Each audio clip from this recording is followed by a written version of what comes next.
はるかのザリアルジャパニーズポッドキャスト。は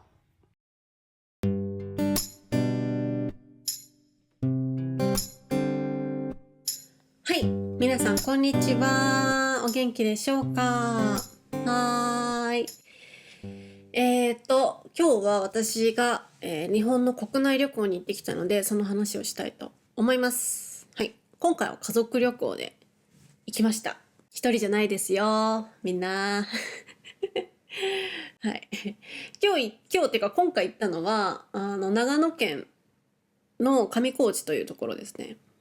まあ皆さんご存知の方とか行ったことある方もたくさんいると思うんですけど、はい。まあどうやって行ったかというとですね、まず東京の新宿駅から、新幹線なのかな、新幹線だと思うんだけど、に乗って、だいたい2時間半ぐらいで、長野県の松本市というところに着くんですよ。松本駅。はい。で、そっから私たちはレンタカーして、さらに1時間半ぐらい、山をちょっと登っていくと、上高地というところに着きます。なので、住所はね、松本市になるんですけど、上高地って。でも、標高は1500メートルとかあるから、めっちゃ山ですね。はい。電波とかもあんまりよく入らないみたいな感じで、ほんと山の上にあるところです。はい。私たちはレンタカーしたんですけど、バスとかも出てると思いますので、多分バスで行く人が多いんじゃないかな、一番。で、私たちはその上高地のエリアの温泉旅館に泊まって、一泊して、その次の日に、その上高地のエリアの中にある、かっぱ橋という橋があるんですよ。で、そこはすごい一番有名で、どんなところかというと、あずさ川という川が流れてるんですね、その山の上で。で、川の上にかかっているかっぱ橋という橋があって、そこからその日本アルプスがすごい一望できるんですよ。すごく綺麗な景色。だからなんか、青い空、綺麗な山、橋、川みたいな感じで、すごい景色が綺麗な場所で、すごいなんていうの、ハイキングする人もいるし、そこでなんかこう、スケッチ、絵とか描いてる人もいましたね。うん。ご飯を食べたりとか、ピクニックしたりとか、キャンプしたりする人もいます。そんなところです。はい。そこにはね、私の家族は毎年行ってたんですけど、コロナでね、行けなかったので、4年ぶりとか3年ぶりだったんですよね。うん。いや、最高だった。本当に。もうね、最高。私はやっぱり、日本の一番おすすめのスポットはどこですかって言われたら私はいつも上高地ですって言うんですけど、本当に美しいのね。うん。詳しいビデオとか写真は、また私旅行ビデオを作るので、YouTube をご覧ください。はい。私が行った季節というか、今の季節は紅葉シーズンじゃないですか。うん。で、やっぱ山の方はもう紅葉はかなり始まっていて、すごい景色は美しかったですね。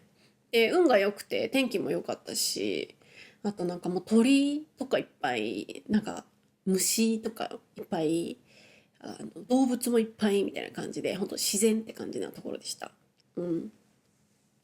で、私たちが泊まった旅館も本当山の上にあるところなので、なんだろう、本当なんか山の上の旅館っていう感じで、別に特別なものはあるっていうわけじゃないんですよ。そんな大きい旅館でもないし、電波もあんまりないし、みたいな。そう。うん。だけど、温泉が最高だった。うん。温泉が本当に最高。もうね、その旅館に近づくと、めちゃくちゃ温泉の匂いがするの。硫黄の匂いね。嫌いな人いると思う。結構臭いから。私は大好きだから、その硫黄の匂いがして、温泉に入る前も、その温泉があるそのお風呂のエリアも、すごい硫黄の匂いがするのね。で、入ってからも、やっぱりこう、もう本当に、多分濃い温泉って感じ。で、もう最高でしたね。うん。はい。外国人の人が入ってて、そう、女湯にね、外国人の人が入ってて、その人はもうなんか、もう、オーマイガー、「Oh my god」ってずーっと言ってた。「Oh my god so good」みたいな感じでずーっとそれを一人でずっと言ってた。マジで。相当気に入ったんだなみたいな。多分初めて温泉に入ったのかなと思うんだけど、ずっとなんか感動してたね。うん。私も横で入りながら、うん、その気持ちわかるよって思いながら、ね、入ってたんですけど、お風呂に。うん。そう。まあでもね、外国人の人めちゃくちゃ多かったね。本当に。そのコロナになる前は、ほとんどいなかった。海外からのお客さんが。うん。本当に。まあ、海外の英語の案内とかもなかったし、その時って。本当に日本人しかいないって感じだったんだけど、4年ぶり、3年ぶりに来たら、半分ぐらいが外国のお客さんで、英語とかのなんかサインとかもいっぱいあったし、なんか、ああ、なんか変わったなって思って。うん、思いましたね。本当にね、人がいっぱいいた。うん。そう、まあ皆さんね、なんか日本の美しい景色を見て、美味しいご飯を食べて、温泉に入ってね、喜んでいただければ私は全然嬉しいので、よかったなと思いましたね。うん。まあね、長野県で有名なご飯はね、蕎麦なんですけど、まあ私は蕎麦が大嫌いなので、全然食べてないんですけどね。まあ家族は蕎麦を食べて、美味しそうだった。うん。私はね、蕎麦ほんと嫌いなんです。はい。だからね、毎年さ、その家族旅行に行く長野県に、その上高地に行くときに、毎回蕎麦屋さんに入るのね。で、まあ皆さんね、知ってる方いると思うんだけど、まあ田舎の蕎麦屋ってマジ蕎麦しか売ってないの。もう蕎麦だけみたいな感じの蕎麦屋さんばっかりなのね。私蕎麦食べられないじゃん。だから、本当にかわいそうってよく言われるんだけど、まあ自分が嫌いだからしょうがないんだけど、いつも家族が蕎麦を食べてる間、私何をしてるかというと、車の中で一人でずっと待ってんの。かわいそうじゃね。ほんとかわいそうだと自分でも思うんだけど、でも蕎麦食べられないし、その蕎麦屋さんに行ってももう蕎麦の匂いしかしないの。で、私が食べられるもの一つもないから、いつも車の中で待って、なんかコンビニのおにぎり食べたりとか、パン食べたりして待ってる。うん。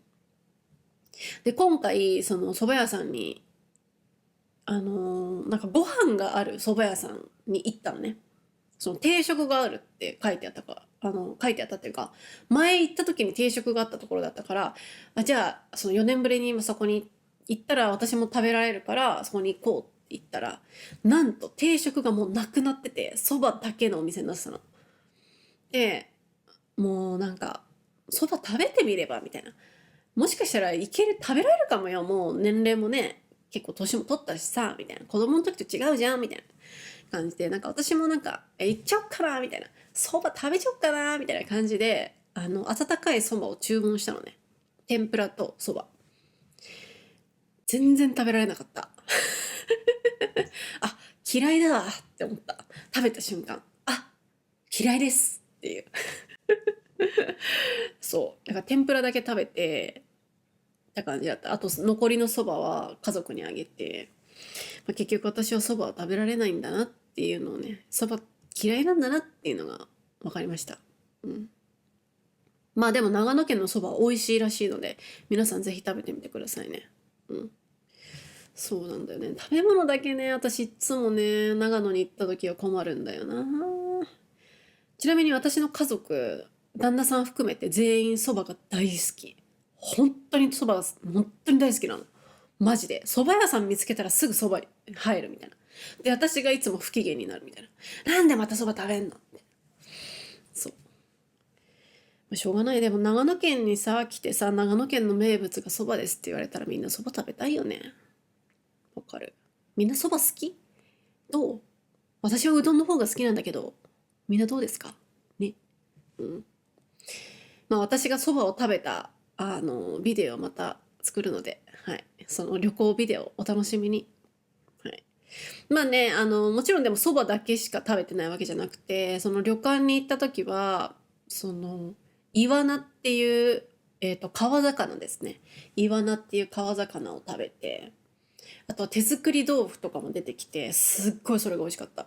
手作り豆腐とかも美味しかったし、その上高地のそのエリアからさらにまた1時間ぐらい歩いたところに、明神池っていう池があるのね。なんかそこに神社があるの。その明神池っていうのはなんか神の池って言われてて、その明神池の近くに神社があって、なんかそこはもう神のエリアみたいな感じになってて、まあ山ってね、そういうエリアがよくあるんだよ。やっぱ昔から山には神様がいるっていう風に言われてるから、山の上に神社とかお寺があるっていうのは、昔からその山の上にはそういう、まあ、神とか仏のね、そういう、まあ、エリアっていうか聖域っていう感じで言われてたから、その上高地にもあるのよ、山の上に神社がね。そうで、その神社の手前に小屋があるのね。小屋、まあレストランって言ったらちょっと大げさなんだけど、なんかこうご飯が食べられる場所があって、そこでまあそば売ってるんだけど、もちろんそこでもイワナ、そのさっきの川魚を取ってそのまま焼いて食べられるところがあるの。そこのイワナはめちゃくちゃうまい。頭から尻尾まで全部食べられるの。骨も美味しいの。すっごい美味しくて。そう。旅館で食べるイワナももちろん美味しいんだけど、その山の上に行って、その取ってすぐに焼いて食べるイワナがマジでうまくて、マジでうまかったですっていう。はい。はい。だから私はそば食べられないけど、そのイワナが食べられるから幸せです。はい。まあ、どんなものかっていうのは全部私の旅行ビデオを見てください。はい。まあ、そんな感じですね。はい。まあ、とにかく上高地最高なので、もうでも11月になると閉山、まあ、山がクローズしちゃうのよ。まあ、雪が降って危ないからね。うん。だからもう上高地には入れなくなっちゃうんだけど、また春になるとね、入れるようになるので、まあ、春も夏も秋も素敵なので、ぜひ皆さん行ってみてください。おすすめです。はい。今日は、上高地に行ったよっていうお話でした。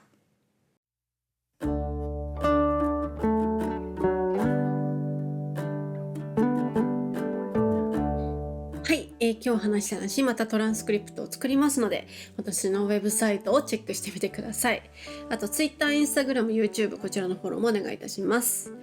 YouTube の登録者数が1万3000人突破したので、記念ライブを行いたいと思うんですけれども、台湾に行った時にやろうかなってちょっと思ってます。はい。私来月の15日から1週間ぐらい台湾に行くので、台湾の夜にライブしようと思ってますので、お楽しみに。まあ、スケジュールが決まったらまたお知らせします。はい。で、ミートアップイベント、友達クラブのミートアップイベントが台北で11月18日、福岡で12月8日、で1月は東京1月13日にまたイベントしますので、興味ある方ぜひお集まりください。ありがたいことに台北イベントのチケットが残りわずかになりますので、興味ある方ぜひお早めにお願いいたします。はい。台湾で何食べるかしか考えてない最近。それしか考えてない最近は。楽しみにしております。はい。あとは、Patreon、こちらのメンバーも募集しております。Patreon ではですね、週2回ブログ更新しているのと、2週間に1回おやすみポッドキャストという、また別のね、ポッドキャストをアップしてますので、ぜひ興味ある方、ご覧ください。あと、今回このエピソードに出てきた新しい言葉とかフレーズの意味を説明したりしてますので、興味ある方、ぜひペイトリオのメンバーになってください。お待ちしております。あと何ですかね。あと会話レッスンとシャドーイングコースのメンバーも募集しております。会話レッスン、シャドーイングコースのメンバーがね、少しずつ増えていまして、ありがたいことに。はい。ありがとうございます。新しい方に出会えるっていうのは私はすごい楽しくて、好きなので、嬉しいです、私も。なんだろうね、なんかね、普通に私知らない人と会うのすっごい嫌いなのね。なんか例えばなんかパーティーとかなんかそういうの行ったりするのもすごい嫌だし、知らない人と話すのすごい嫌なんだけど、でもなんかこう日本語を勉強して一生懸命頑張ってる人たち、皆さんとか、いつも私のポッドキャスト聞いてくれている皆さんとかと初めましてで会うのはすごく好き。なんかやっぱ嬉しいし、その私に興味を持ってくれてるってことはきっと私と相性がいいというか、このフィーリングが合う人なんだろうなと思ってるから、いつも新しいレッスンを楽しみにしております。はい、興味ある方ぜひお待ちしております。はい、以上、そのもんかな。最近ちょっとね、あれもやりたいこれもやりたいで一気にいろんなこと始めてるので、全然うまくね仕事ができてないんですけど、私すいません。はい、多分ねこのエピソードがアップされてる時には YouTube に私のスコットランド旅行の旅行ビデオ Vlog がアップされてると思いますので、興味ある方 YouTube 見てみてください。はい、私のなんかちょっとなんか変なエディンバラスコットランド旅行の Vlog 見てください。はい、以上です。はい、そんな感じでまた次回、さようなら。